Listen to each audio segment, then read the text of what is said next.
It's Song Talk Radio. Welcome to Song Talk Radio, the show with songwriters talking to other songwriters about the craft of songwriting. We share tips, tools, and techniques, and together we all become better at writing songs. I'm your host, Neil Modi, and my usual co-host, Phil Emery, is a little bit under the weather, so I'm just going solo tonight. For everyone else, please send your comments and questions to @SongTalkRadio on Facebook or Instagram, or feedback at songtalk.ca for the email, and we'll share your thoughts on the show.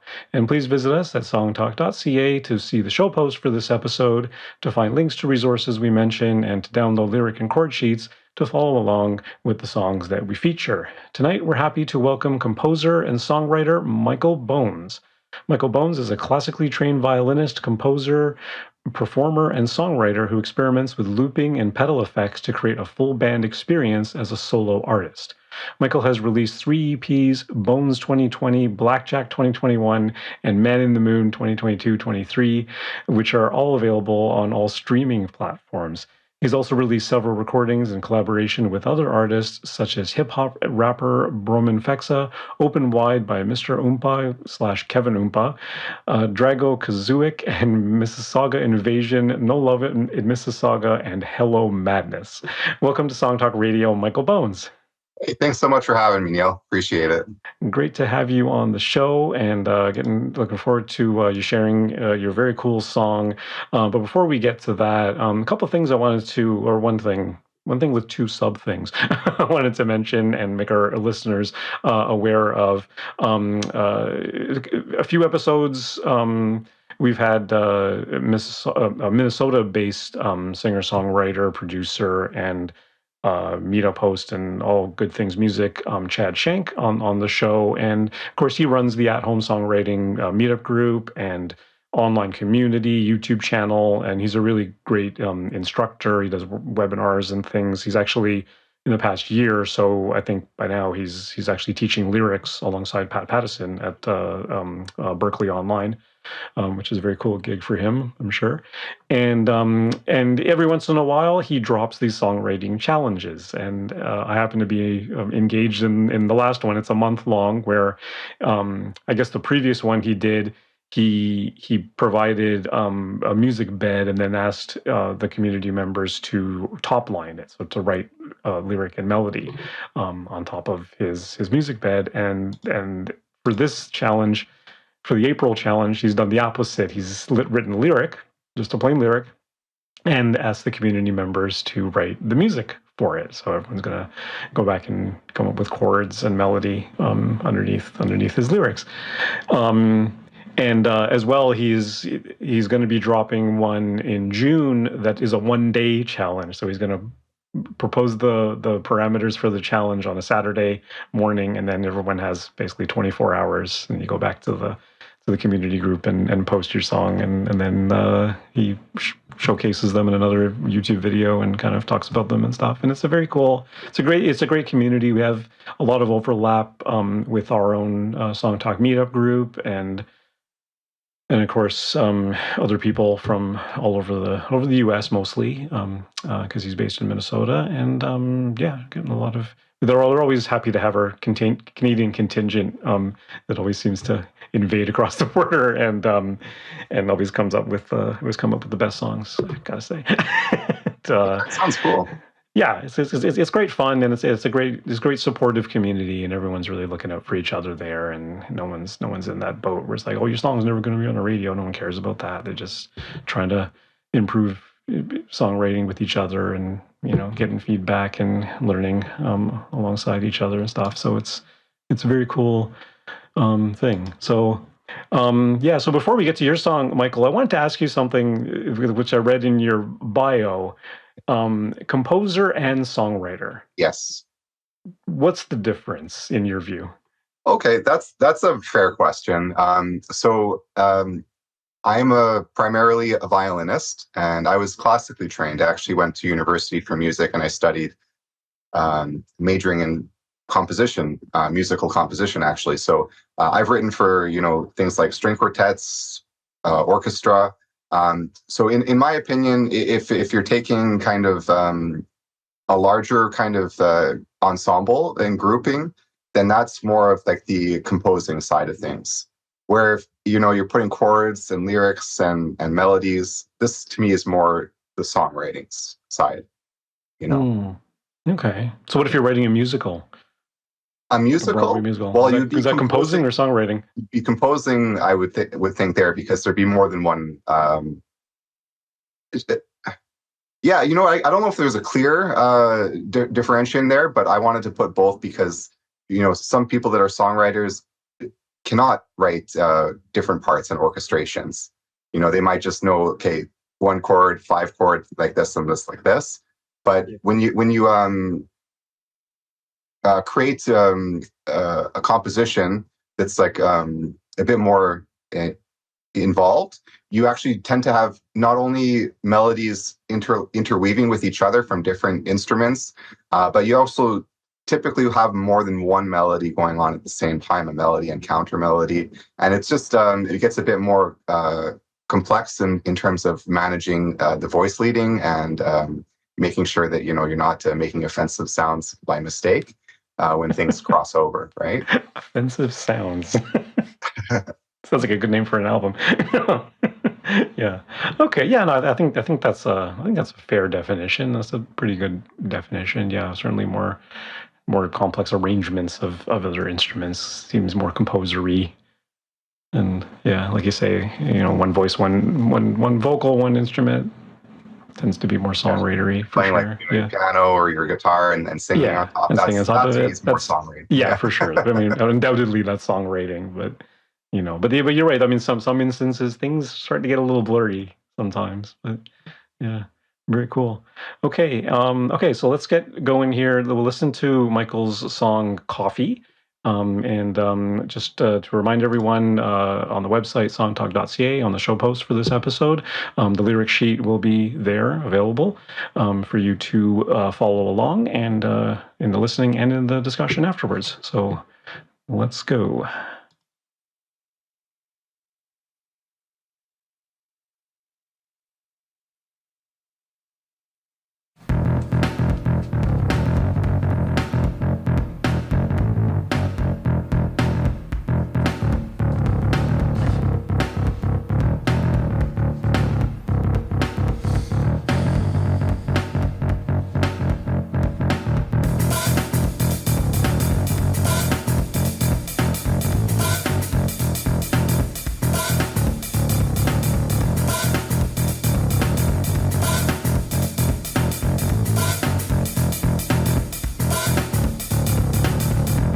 What's this mean?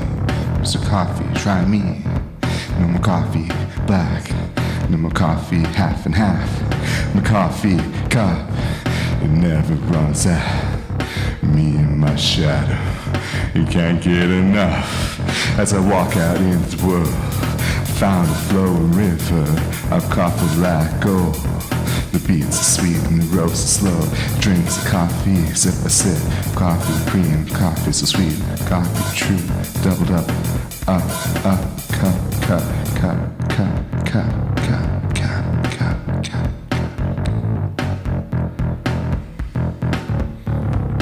Well,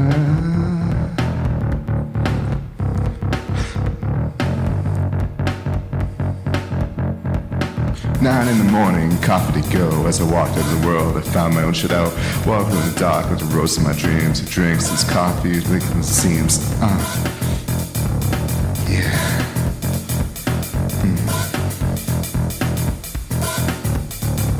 Espresso, dark roast, light roast, tall, grande. All to go. I like my coffee in the morning or at night. Dark roast or sweet, my delight. Coffee, coffee in my cup. Coffee, coffee, it makes me up. I don't know why. It seems all in my dreams. Cup, cup, cup, cup, cup, cup, cup. That is so cool. Thanks, man. Yeah, I love this song. It's a lot of fun. Yeah. That's so original and different and kind of quirky and nifty, and it's really interesting how. I mean, like we were talking a minute ago. I mean, it's a song. It's kind of one instrument and a voice, right? But I mean, one thing is like structurally. I mean, there's pattern to it, but at the same time, like what part's the verse, what part's the chorus, what like in traditional songwriting kind of gets thrown out the window, and you just kind of let it flow. So I'm really curious, like where how did this song come about? Yeah, definitely. Like, there's different ways like you can start a song, like you were talking about your friend's thing. So sometimes you'll have a top line or lyrics, or sometimes you'll have like some music, and then you got to think of what you want to say about this and put the lyrics on top. For this one, I wasn't actually intending to create anything at the moment.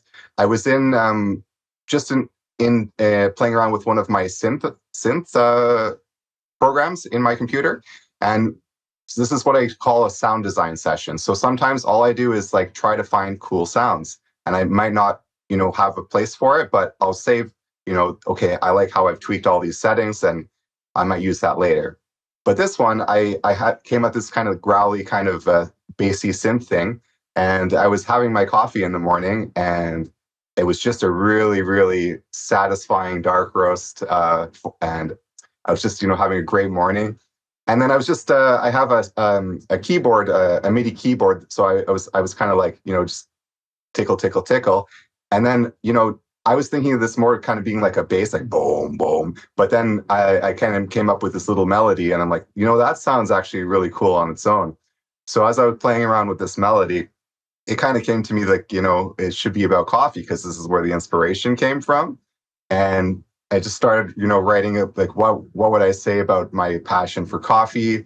And then it kind of came out a little bit more, less like a vocal lyric line and more like almost like a rap to me. And so then I thought, we're going to need some really like boom bap, like old style drums for this too. So I do program my own drums there as well. And yeah, again, because there's only one instrument and one voice, really the drums are kind of helping the audience kind of understand the structure as we go along. You notice how like when they'll come in and come back out and be a bit more reserved. Right on. So when you perform this song live, how do you build it with a looping pedal? Is that? Yeah, so that is part of what one of my considerations is always when I'm writing now, because I perform solo with my looper pedals and my violin. I always think about how am I going to do this live now that I've come up with this? How am I going to figure this out? Now the problem with this one is that that kind of growly sound, that is a synth that I only have a virtual version of in my computer. So for me to do this live, I actually just have that kind of as a loop pre-programmed in for myself. And the drums, it's actually 2 layers. So there's like the 4 on the floor, just the very simple. And then you can kick on the other kind of extra drums, if you want to call it that, on and off as you perform. Right on. Okay. And then where does your violin feature into this then, or does it not in the song? Because there was no violin in the recording. It's kind of interesting, right? So this was again, it was kind of more of an experiment, and I just kind of really had a lot of fun with it. And then like in the same session, I was thinking, okay, well, I'm so asleep that even my shadow's not caught up to my body yet, right? And so then I kind of tried to emulate that in the music video as well, where I'm kind of like rubbing my eyes, and then my shadow catches up to me later on. So yeah, I just had a lot of fun kind of imagining, before and after the effects of caffeine in the morning. And you didn't think to yourself, well, okay, I'm going to write a song about coffee. What's that a metaphor for? What's the emotional feeling or anything behind that, and kind of twist it into a song about a relationship sort of thing? You just spelled it flat out, like you're just enjoying coffee and what's great about it, right? You got it. It's there's kind of just, there's not too many categories of song types if you think about it. There can be about love, you can be about loss. What else can there be? There's maybe like 5, right? You know, party songs, for example, would be another kind, you know, just good times, good vibes. So this kind of, to me, was more kind of about a passion. You know, some people write about their passions. People might like, I don't know, trucks or riding horses and write songs about that. But to me, it's coffee. Yeah, and there's you can argue that there's not enough songs about food or yeah. There's probably more songs about drinking. That's a great thing too. You know, coffee. You know, almost everybody in the world, or at least half, drink coffee every day, and you know, there's very few songs about it. So maybe I can become a theme song for a coffee company or something. Who knows? Yeah, for sure, for sure. If I were to write a song about a morning drink, it would probably be tea. But yeah, I'm more of a tea guy than coffee. But yeah, that's really amazing. So when it came, so did you really think about this? I mean, because on your lyric sheet, you've got it labeled verse. You got a verse 1 and then a pre-intro, which I don't quite understand, and then an intro, and then verse 2, and then all these different things that I'm not entirely sure if they really line up when I'm listening to the thing. But does it matter? I don't think so. Yeah, again, this was kind of like you know, sometimes you plan a song out and then you think how it goes and you tweak here, tweak there. Other times, you know, you have just this idea or a lick or a sound or a lyric that you fall in love with and go from there. But this one, I kind of had the whole thing like inspiration. It all came together at the same time. So when that happens, I don't let things like the rules of music or lyrics get in the way. I just go ahead and write, because there are song structures that never repeat. Yeah. Like, so, you know, you can't, like, if you're always trying to like stay within a certain format, all of your songs will kind of end up sounding similar over time. So, you know, I play around with things like tempo, you know, different type of rhythm patterns. I'm experimenting now. I don't have it released yet, but with a 6/8 rhythm as well. You know, you got to just try things out and keep yourself inspired, you know, and that kind of keeps the interest for your audience, hopefully, as well. Okay. Yeah. No, which I can totally appreciate. So there wasn't a lot of editing with this. Did you go back and rethink anything after you kind of laid it down, or this was or was this like capturing one take and you're done? This was a one take vocal. Yeah. The only thing that I went back for was kind of shaping the sound of the synth and the levels, and then the drums. The drums I took some time kind of to emphasize the right to bring the little bits and pieces in and out and stuff like that. But the bass is just one repeating loop, isn't it? Yeah, that's right. Yeah. So it's just that one lick over and over. It's a repeating loop. And that took me some time to kind of come up with and kind of perfect how I wanted the inflection of the notes to be, because, you know, if you kind of lined it up on a grid, it's not going to be perfectly lined up. There's actually a little bit of a feel in this, right? So it's not. Yeah. There is a little bit of I don't want to say like there's something about it that's a little off. Yeah. Right. Yeah. Like it's not perfectly lined up, and it doesn't. I don't know, like I'm a drummer at heart, and I'm like, this doesn't sound like I can appreciate an artificial drummer because I use them all the time, but I do them all the time. But this doesn't sound like whenever I do artificial drums, I think like a drummer. Like I want it to sound like a real drummer. Right. Here it doesn't quite. You know, it really sounds electronic and very. Oh, for sure. Yeah, it's all programmed drums. So the drums are kind of on the grid, and I think I put a slight amount of swing just to kind of make it feel natural. Right. But the other sounds there, that's not MIDI programmed. That's me actually performing. Right. So, when you're working with loops, again, because you're limiting how many notes you have, right? You get really boring just to have the same little thing over and over and over again. It can be, yeah. So some of the things that I kind of have consideration for is so you have to have some kind of interest there, where it's not, you know, if it's just plain Jane perfect, and it's going to get boring so fast. So one of the big things that I think about when I'm doing loops is not so much like chord to chord kind of resolutions, but more about what feels like home and solid, and what feels kind of like tension and away from home. So tension and release in the music kind of helps create that dynamic in the loop. Yeah, which arguably is really challenging to do when you've got, you know, one melodic chord thing just looping over and over again? How did you introduce tension and resolution? Like that's a bit of a challenge. Because we actually did we do our own songwriting challenges as well on the show, and a few years ago we had a challenge where the challenge was to write a song where the chord progression, whatever it is, doesn't change. So it's the same loop of chords over and over again throughout the entire song. And how do you, and it was the same sort of questions. How do you introduce tension and release? How do you build up into the chorus? How do you maintain tension through the verse and pre-chorus? How do you change that feeling for the verse, given that your chords never change, right? And then, you begin to appreciate, how melody kind of rules everything. Let's talk about your approach to the vocals, because like you're a songwriter, you're a singer, right? But you elected to do this in more of a talk singing, more of a talking than a singing. I think it's kind of edging. There's always a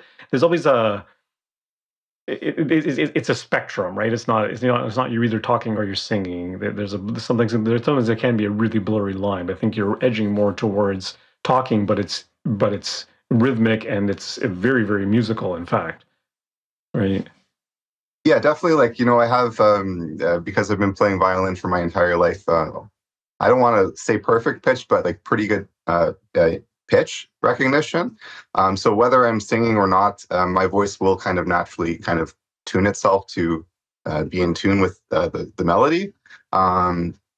But yeah, I've been compared to my singing style to someone like Tom Waits or Nick Cave, where we kind of have this deeper kind of growly sound to our voice, and I kind of lean into it. I had some feedback on some of my recent performances that they actually asked me, "Hey, have you ever considered rapping on top of this? I think that would be cool." So I've actually have some people that really actually want me to even go further in that direction, but I'm trying to kind of play that balance, because I'm a professional violinist, not a professional singer as well. So I don't know how pure my voice can be if I'm doing a pure singing style. So I kind of found a voice that feels comfortable to me to perform, and hopefully sounds appropriate to the music. Yeah, I mean, certainly. I mean, it's definitely unique. Is it a classical singer in the classic songwriting sense? No, but that's okay. Like it's perfectly good, and certainly, you're not gonna mistake your voice for anybody else. It's like it's just very much unique to you, and it's cool that you've kind of carved your own space out of that as well. We did an episode on the show of quite a while back. Songs that feature like talk singing. Dire Straits was in there, and Howard Jones was in there. Perfectly capable singers, and then then they put a little bit of spoken word in the thing, and it was interesting to me how through that investigation, like I'm not a strong singer myself, and I kind of learned through that how there is kind of a blurry line, like when you're talking, you're actually talking in varying pitches. It's just when you're singing, maybe it's a little more ordered. It belongs to a scale or whatever, and you sustain notes when you're singing. But when you're talking, the frequency tends to drop off rather quickly. It doesn't go into a vibrato. It doesn't go into a sustain of a long thing, right? So it's. But other than that, it's kind of the same thing. Yeah, good. And as soon as you said those other examples, I'm thinking about more modern ones as well. Like even something like Linkin Park, they kind of blur that line between singing and rapping as well. Right. But like you say, like when you've got the violin brain going on, and everything is kind of everything has a musicality to it. Whatever, however you define that word. I think most people know what that means when you say it's got a musicality to it, because it's got rhythm. It's got, like you say, you're in tune with with what's going on. So is this kind of typical of your songs, a sort of beat and a spoken word thing, or is this kind of an outlier for you now? This is actually pretty atypical. This one's kind of all the way out to left or right field, however you want to take a look at it, because again, there's no violin in this one, and that's a departure for me because that's kind of my go-to, because that's my comfort, right? So this was just, hey, what if I, what's going to sound like without my trump card, my biggest strength? Can we make it work? Can I try some other things? And this one, it was not part of any of those albums or EP releases that you mentioned. Again, because this one was a little bit different, I just released it on YouTube by itself as a one-off with a music video. So go check out the music video. Yeah, the music video is pretty cool. It's funny. It's got some neat moments, and the dancing skeletons and everything. It's very cool. Very cool. Yeah. Okay. So that's interesting. So is this going to be then a kind of way forward a little bit, or is this another thing, another part of your bag of tricks that you can throw into your more typical?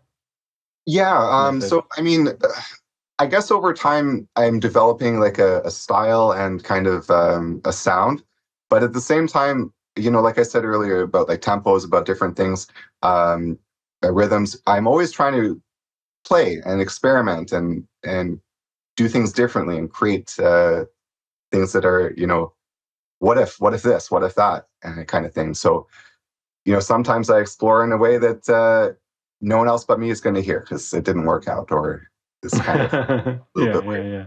Or other times I might, catch something and this is cool, but I don't know what to do with it yet. So I also have, like I said, those sound design sessions. So I've got lots of little sounds here and there that might be just like a kick or like a snare sound or a synth or pad or something like that I've kind of got the performance and everything dialed in the way I like.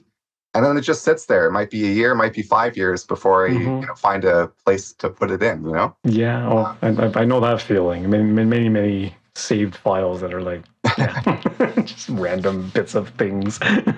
Yeah, for sure. Yeah, very, very cool. And you didn't refer to any other band artist when you created this thing? Because it sounds like you just sort of, having a coffee one morning and just came up with it. But, I mean, have people told you it's reminiscent of, The Residents or somebody or something else?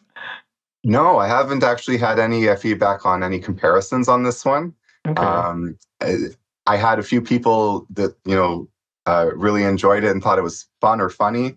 And then I also had some people who were like, wow, you really like coffee, I have a friend who's a musician. I live in a condo building, so couple of the other people in the building are also musicians. So there's a singer in the building, and he likes to smoke a little bit, and he's like, wow, you talk about coffee like I talk about yeah. Right. I'm like, well, it's my thing. This is what it's my drug of choice, coffee. Drug of choice. Yeah, for sure. And it's interesting that, I'm sure you're exaggerating a litit bit in this. Like you kind of, okay, I love coffee, but if I'm going to write a song about loving coffee, I'm going to kind of take it to the nth degree, or like I'm going to kind of, milk it a little bit, no pun intended. Well, of course, yeah. I mean, you don't want to write a song about, I'm having an okay day and nothing really happened. That's boring. Yeah, exactly.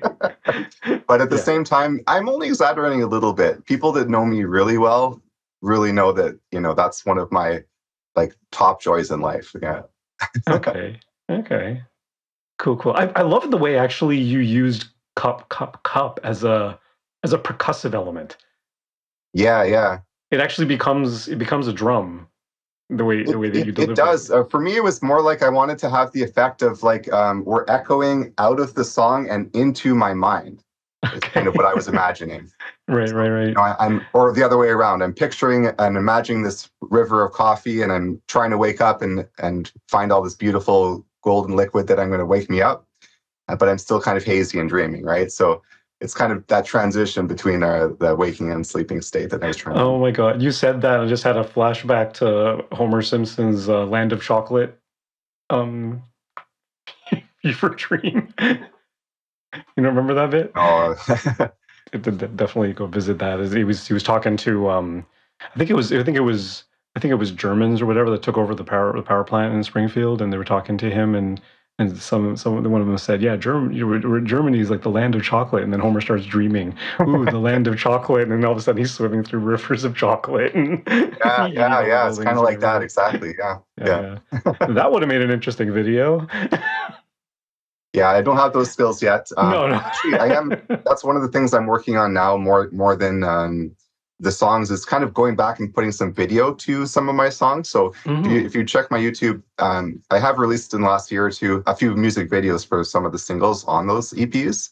Cool. And I'm now, don't tell too many people because it's not going to be released for a while. But I'm now experimenting with some visual effects and some like VFX as well.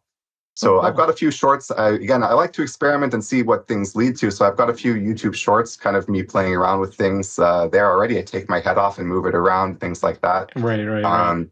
But I have some larger projects that will involve more VFX coming soon. So please subscribe to my channel if you want to kind of see those when they come out. Cool. All right. And you've been a YouTuber for a while. You've done some theory videos and things like that as well, right?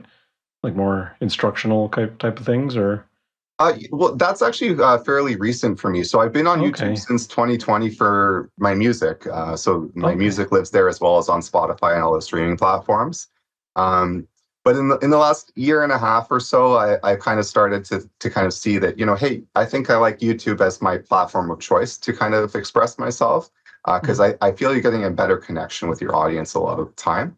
Really? Okay. And then I thought, you know what, let's again experiment. Let's try some things out. So yeah, I've got a few, how to loop certain songs. Like I've got how to loop Bittersweet Symphony, how to loop Get Lucky by Daft Punk. So I've got like how to loop series. I've got my Theory Thursday series where I kind of dive a bit deeper into like a theory topic. My most recent one, I talked about augmented chords. Fun. And then in the back end of that video, again, I was experimenting. I just like, hey, well, now that you know like kind of what an augmented is, let's kind of play around and kind of experiment with this sound and see what we come up with. So you get a bit of an insight into kind of how I play with sound as well in that video. So yeah, I'm always just trying things out, and based on the feedback, I'll do more or less of one thing or another. But I'm just having fun at the moment and trying to see what I can do. That's wild. Okay, so I guess you've already mentioned what's coming up next for you. You have another album in mind in the future, or are you concentrating then on like just one-offs on YouTube now? So right now I'm finishing up about a year-long project. It's a group collaboration, so that's kind of been the focus lately, and we're really close to being done. And then we just got to go back and get a little bit more for the video, and we'll be able to package that out as the next release. But that still might be a few months away at least. But in the background, like I said, kind of with the sound design, kind of like these little parts of music that you create, I'm also kind of creating almost like little mini featurette portions of video things as well in the background that is going to come out. Once I have this project finished, I'll be able to kind of expand further on. So I'm going to try my best here to get something out for May the 4th. May the 4th be with you. As I found out, I can one of the effects I can create is I can turn my violin bow into a lightsaber. Right? Right on. Let's do something there. So very cool. So I'm little projects freckled in here and there, but the larger ones, because they do take time, and I do work with a mix engineer as well. She's a fantastic musician as well. Her name's Julia Free Flow. If you want to check her YouTube channel, she does a lot of live streams of her own music and classical stuff. It's Julia Free Flow on YouTube as well. Okay. Yeah, so she's got the mix right now, and she's kind of working on getting that fixed for us. So very cool. Wow. All these little video tidbits. Sounds like it should be on TikTok as well. Yeah, I haven't made the jump yet to TikTok. I think maybe I'm a bit too old for it, but I'm seeing older people now show up on TikTok. So yeah, it's all good. I don't think anyone's gonna judge you for that. All right, I'm here in the band, and I think that is all the time we have on Song Talk Radio. super thank you to Michael Bones. So where's the best place then for listeners to find out more about you? I guess your YouTube channel. Yeah, fantastic. Thank you. Yeah, so YouTube's probably the best place to find me. All my links to my Spotify are there as well. So it's Michael Bones. Alrighty. And we'll definitely send folks there from the episode, the show post for this episode. And we want to hear from you too. So please send us your comments on Facebook or Instagram to @SongTalkRadio, or send us an email, feedback@songtalk.ca. Also, be sure to check out our YouTube channel for live performance videos and full episodes, and subscribe today to the Song Talk Radio podcast on your favorite podcast provider. You can find links to all the products, books, and web services we mentioned on the show on our resources page on the website. And please join us at our next monthly Song Talk meetup, whether you're in Toronto for our in-person meetups or anywhere in the world for our online meetups. It's free to join on meetup.com and free to attend. Bring a song and a lyric sheet and get constructive feedback from other songwriters. Stop by songtalk.ca for the link. You can follow me at neilmodi.com. If Phil were here, you'd say you can follow him at philemery.ca. And Michael, what's your favorite social media then, aside from YouTube? Where do you post the most on the regular? I actually am pretty elusive, so I don't have any other social medias at the moment other than my YouTube. Okay. And other than that, it's my personal, just for me, not my music. So family and friends only at the moment. But yeah, YouTube, you can contact me. You can leave comments. I reply to all my comments. I'd love to have you check it out and let me know what you think. Awesome. Yeah, we will do that for sure. And of course, stop by the website, songtalk.ca, to browse past shows and find out how you can be a guest. Thanks for tuning in, everyone, and keep on writing.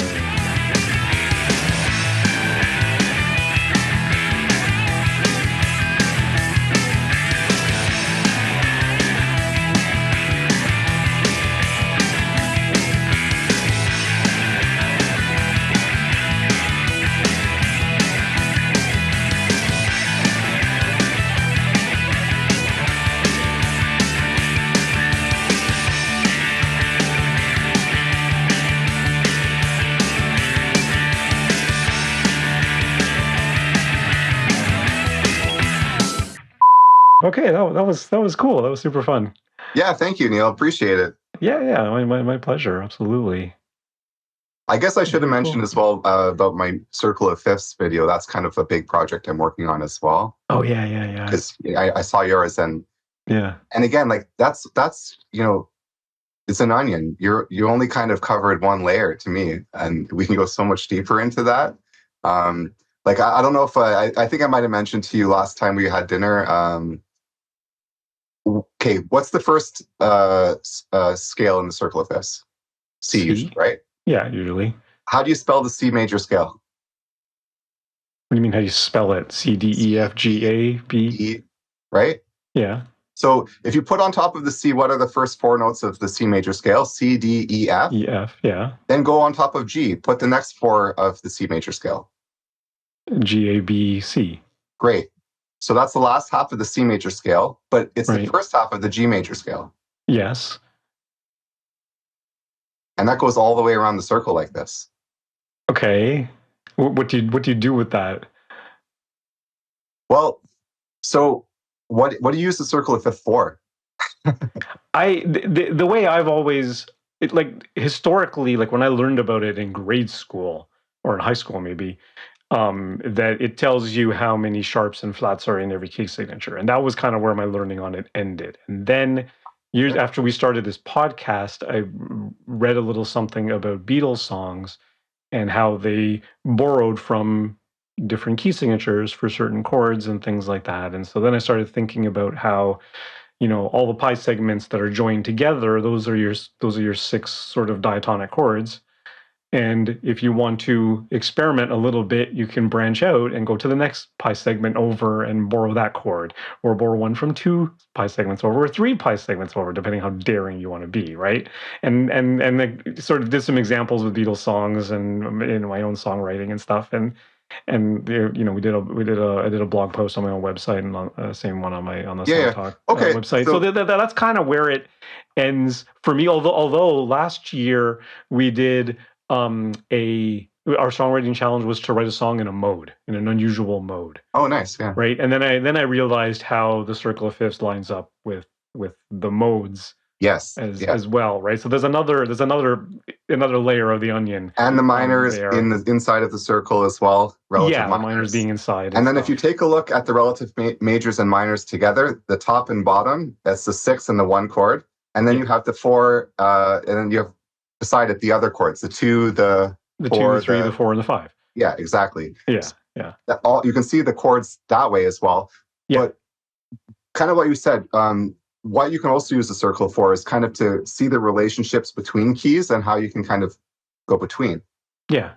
So if you wanted to go from C to G to D to A to E and keep going, yeah, you could actually play one super scale and just playing a continuous scale while the keys are changing. Yeah. So this will not inform you just what chords you can use, but how do we get there linearly with a melody line? Yes. Right? Yeah.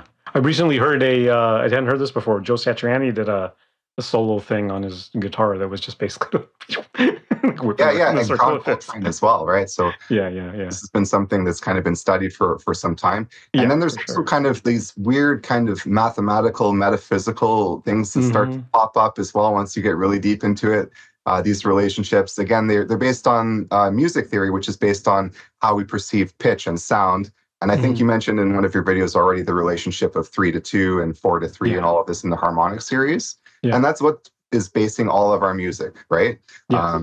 So once you know that, and you can see these relationships between the keys as well. And I'm excited to share that because once you know the rules, there's no more rules. You can actually go from any key, any chord to any other key or chord. That's kind of the same thing why I was saying with these lyrics. It's like, what do you mean rules? It doesn't matter whether chorus or not chorus, kind of once you know what to do, you can kind of play around and do whatever you want to do.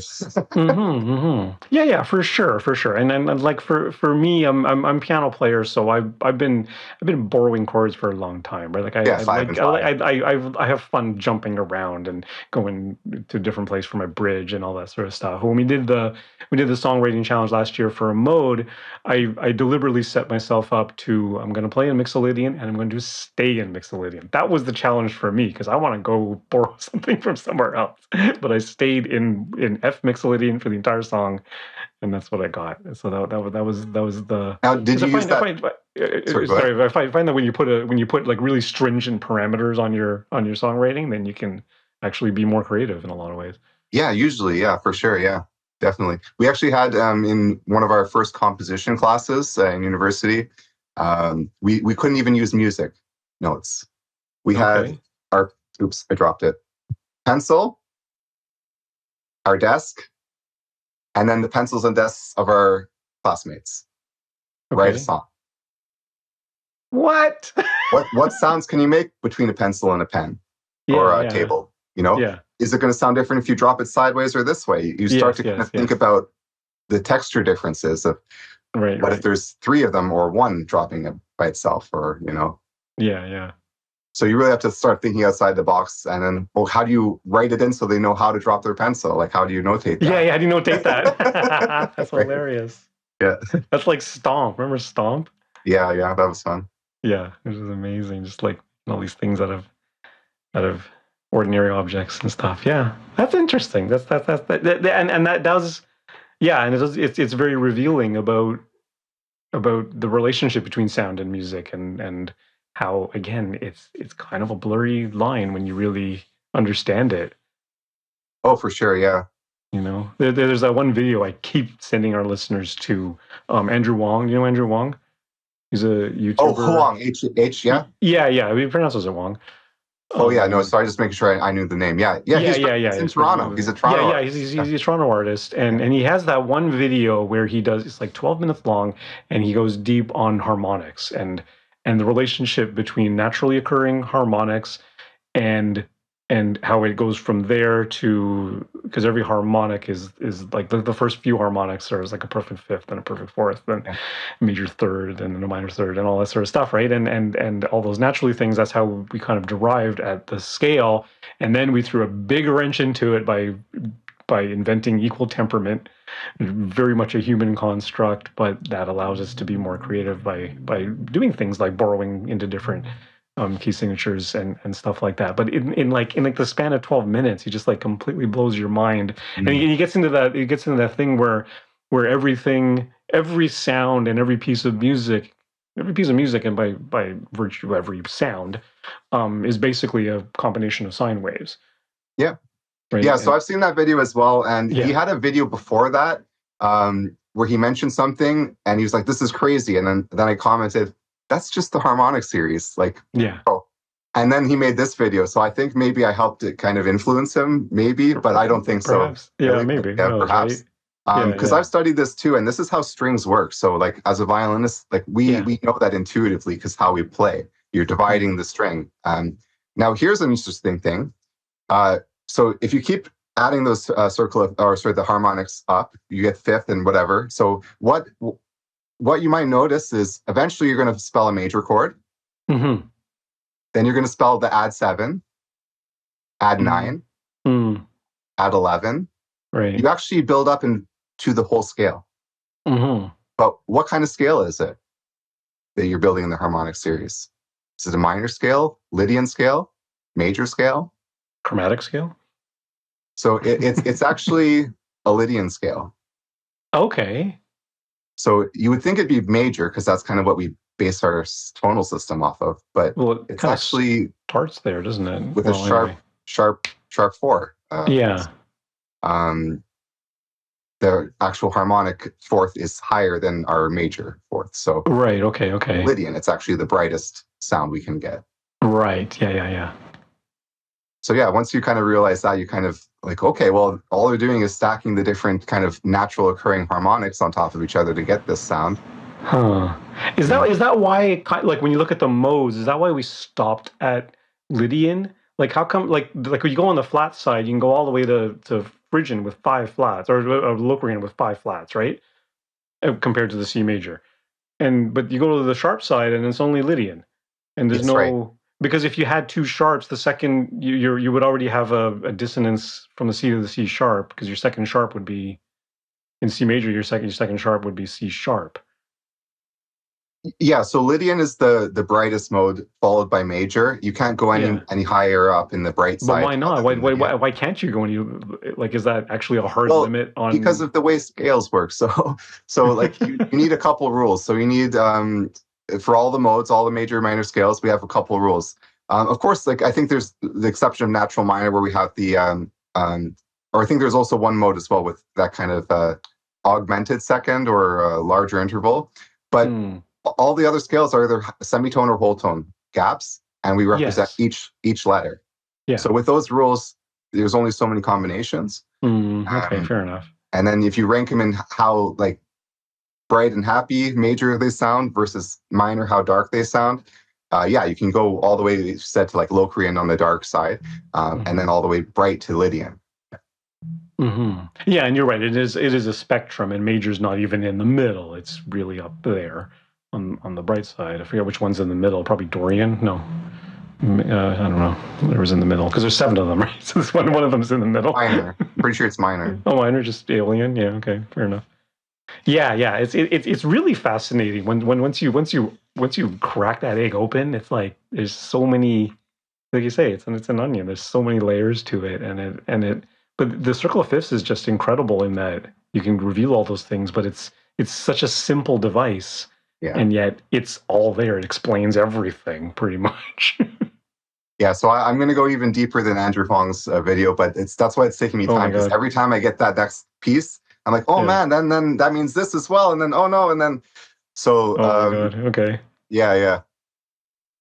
We'll get there. You'll see the video. Yeah. I'm totally looking forward to that. That'll be fun. The other one I saw that kind of like was David Bennett. You know him? Oh, the piano guy. The piano guy from England. He's good. And he did the music theory iceberg video. that was incredible. The way he organized that thing, and just like when you get right down to the bottom. I forget what that last one he talked. It was one of the last ones he talked about the inverse Probably harmony or something post-tonal like that. theory, 12-tone theory, post-tonal theory. This is the most recent kind of music theories. Negative harmonies, things like that. Yeah. They're kind of more experimental than actual based on what we hear sonically. They're just like, here's our rules of music, and then how do we math it in a different way? And that's how they came up with some of these things. And we had to kind of experiment with all of this in university composing as well. So a 12-tone, if you're going to do a 12-tone row, a strict 12-tone is you can only use each tone once until you've used them all. And then you have to use them all again. So you end up with these kind of really bizarre relationships if you're going to do it in a way that kind of makes proportional sense. Or you end up with kind of really weird sounds. So you really got to be creative to make that work. But you're still an equal temperament, right? Yeah. So you do this on the piano. Yeah, exactly. Yeah. Bizarre. Yeah. Some really strange ideas out there. But and I guess I don't know. Is that like the next step? Like we've kind of done everything that pop music is going to do. What's next, right? Yeah, and I'm sure you know Adam Neely as well. He had a video kind of going into the copyright of music, where he was saying, there's actually some lawyers who kind of MIDI'd and got all the possible combinations. All the possible melodies, yeah. That's not 2 octaves. In 2 octaves, just 2 octaves. Yeah, but that's not all what music is, right? There's so many things about the timbre of what instrumentation, the speed, the dynamics, So we have infinite, possibilities. It's never going to be that idea has been done already. We need to do something different, right? Yeah, fair enough. But as far as what people at that time anyway were getting sued over, and then Blurred Lines happened, and they got sued over the riff or the I don't know what they got sued over exactly, the rhythm, the timbre. But for me, I listen to lots of different types of music, and for years, electronic music has done this blatantly, and nobody cares, right? So why is it a big deal if a rock artist does it or a pop artist does it? What's the difference? That's a good question. Depends how popular it is, I think. Yeah. Hey, maybe we can get some money off of them. Exactly. Because you get to sue some dude in their basement. They don't have any money. What are you going to sue them for? Even if they ripped you off. It's really hard to make somebody pay for something if they are unable or unwilling to. No, but even big electronic artists like Propeller Heads took an old lyric from Aretha Franklin, I think. Tons of stuff. They loop it over. Yeah, that's a very good question. I don't know. Oh. Anyway, yeah, we could go on and on, I'm sure. Okay.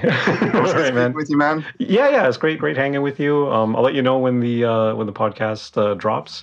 I have to do a little editing on it, and then we also upload it to YouTube. So if it's okay with you, I'll pop in your music video into our YouTube please. For the part we put. Yeah, because you gave me the whole download thing, so that's awesome. So I can just pop it in there, and awesome. Yeah, and hope to see you soon.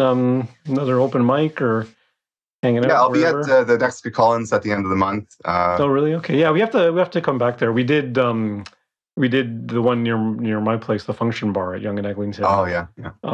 Just a couple of days ago. Cool. Eddie came by and stuff, and it was pretty cool. It was really nice.